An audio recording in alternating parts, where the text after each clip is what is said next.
Assalamualaikum dan salam sejahtera. Saya Dayang Kasrina binti Jabarin dan sahabat saya ingin membentangkan mengenai konsep peradaban peranakan kaum baba dan nyonya.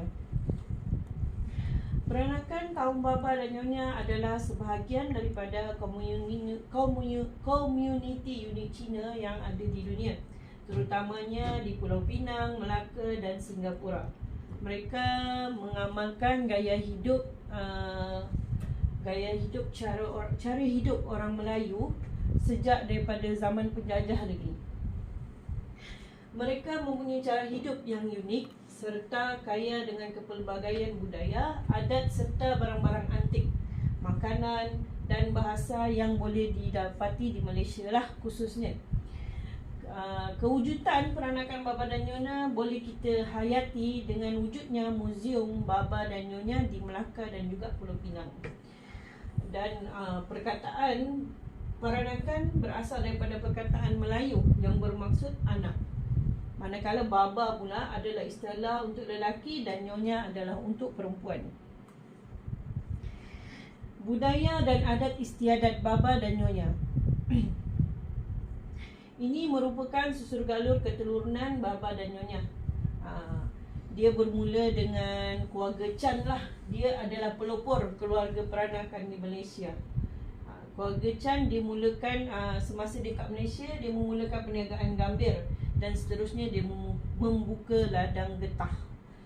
Sejak 1861, setelah 4 generasi keluarga Chan ni berkembang dan semua keluarga dia merupakan keluarga peranakan. Mereka juga bertutur dalam bahasa yang dikenali sebagai Baba Melayu, iaitu gabungan antara dialek Hokkien dan juga bahasa Melayu. Okey, ini adalah rumah besar untuk baba dan nyonya lah yang berada dekat muzium dekat Melaka. Tia besar ni adalah ruang tamu, tempat untuk tetamu kehormat dan istimewa yang akan dilayan dan akan dijamu lah. Tempat membuat keramaian lah macam tu, majlis ke apa ke. Tia Abu pula adalah tempat penyembahan nenek moyang dan bersembayang. Ni kira tempat dorang, tempat suci dorang lah macam tu. Seterusnya Tia Gelap. Tia Gelap ni dia merupakan ruang rumah, satu ruang rumah yang paling jauh ke dalam daripada ruang tamu, dan di mana cik muda, nyonya ataupun kita panggil orang muda lah, anak dara, boleh keluar tanpa ditemani sesiapa pun semasa berada kat sini. Tia Gelap ni. Cimce ni adalah satu ruang udara dan cahaya yang menjadi kepercayaan kepada kaum baba dan nyonya sebagai membawa tuah. Dalam budaya baba dan nyonya, majlis hari lahir dan pengubumian ni adalah satu benda yang penting.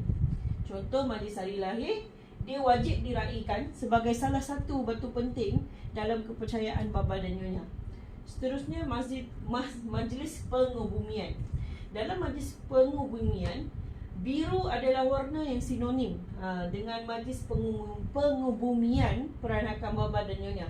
Termasuklah kek, kuih atau yang dimakan, semuanya akan diwarnakan biru dan putih. Okey, majlis hari lahir dan pengubumian akan banyak makanan yang akan disajikan lah semasa perkara itu berlangsung. Okey, ini merupakan ruang makan dan perkakasan dapur yang ada dalam peranakan baba dan nyonya lah. Di mana tok panjang ni adalah meja panjang sebenarnya. Tok adalah perkataan daripada Hokkien yang bermaksud meja. Dan panjang adalah perkataan daripada Melayu untuk panjang. Itu sebab dia dipanggil tok panjang, meja panjang lah. Okey, dapur ataupun dapuh, inti kepada rumah peranakan baba dan nyonya adalah dapur. Rumah ini mempunyai 2 tukang masak lah. Seterusnya lesung batu.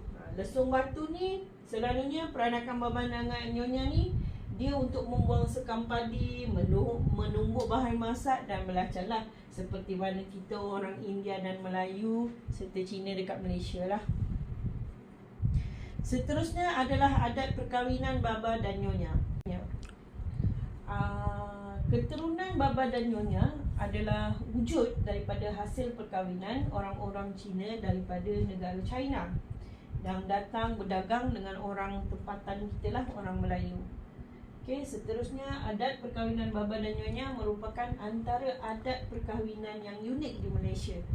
Unik, unsur-unsur kebudayaan Cina dan Melayu banyak mempengaruhi adat perkahwinan keturunan baba dan nyonya. Seterusnya, bagi baba dan nyonya, perkahwinan ni amat penting bagi menyambung orang punya generasi lah, generasi seterusnya. Seperti kaum Melayu, India, baba dan nyonya pun melakukan benda macam orang Melayu lah, di mana pertama sekali seperti masyarakat Melayu, baba dan nyonya akan merisik pengantin perempuan, dan dia merupakan satu keperluan adat lah dalam perkahwinan keturunan baba dan nyonya. Seterusnya mereka akan membuat peminangan. Peminangan mereka ni akan diketuai oleh seorang yang digelar miunang. Okey. Seterusnya, pihak lelaki dan perempuan akan mengadakan perbincangan dan merisik identiti kedua-dua pengantin ini. Seterusnya, pertolongan daripada seorang kepercayaan kaum baba dan nyonya, mereka akan melantik seorang tukang tilik untuk menilik keserasian kedua-dua pasangan inilah. Antara yang akan ditilik adalah tarikh lahir, masa lahir, tahun lahir, dan semuanya mengikut kalender Cina bagi kedua-dua pengantin. Sekian, terima kasih.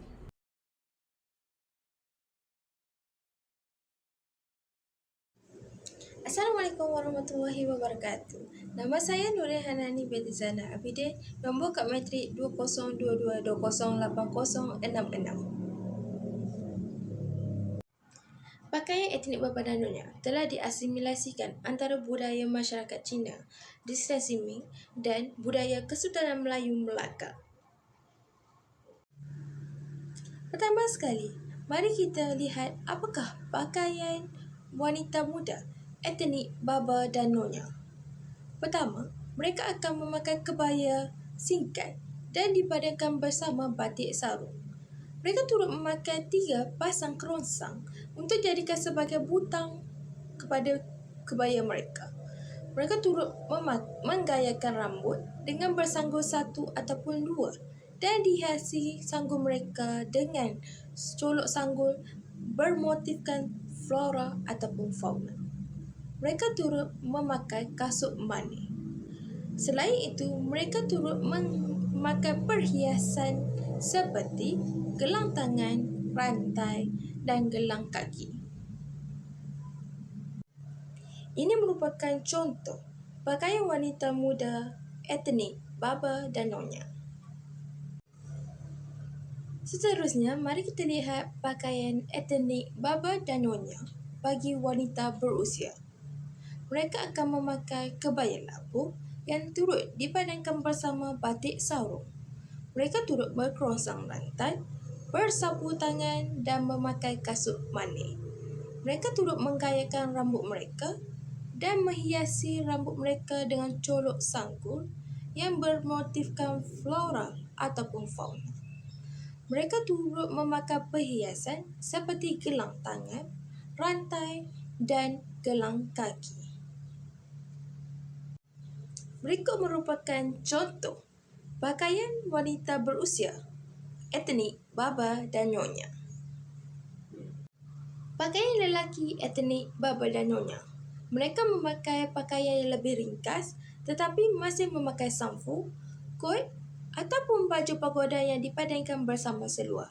Mereka turut berkasut sulam dan bertopi, berkemeja batik dan berseluar panjang sekiranya mempunyai keramaian ataupun majlis. Selain itu, mari kita ketahui apa itu kasut manik.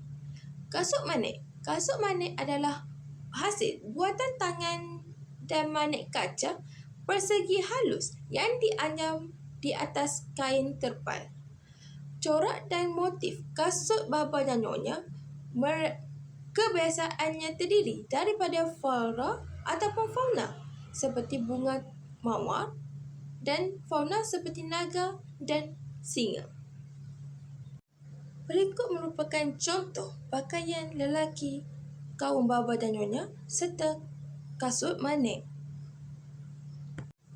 Masakan baba dan nyonya mempunyai gabungan daripada masakan masyarakat Cina dan masyarakat Melayu.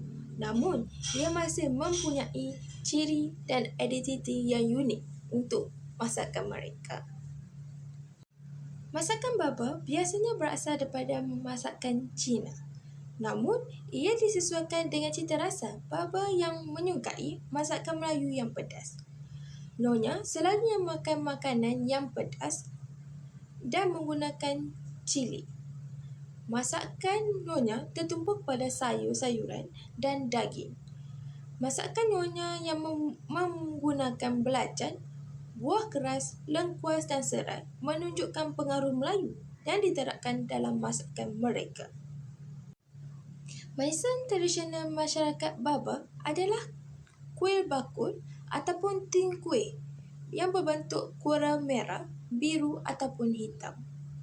Suku kaum baba dan nyonya juga terkenal dengan pelbagaian kuih tradisional yang sedap dan menarik seperti kuih koci dan sagu Melaka.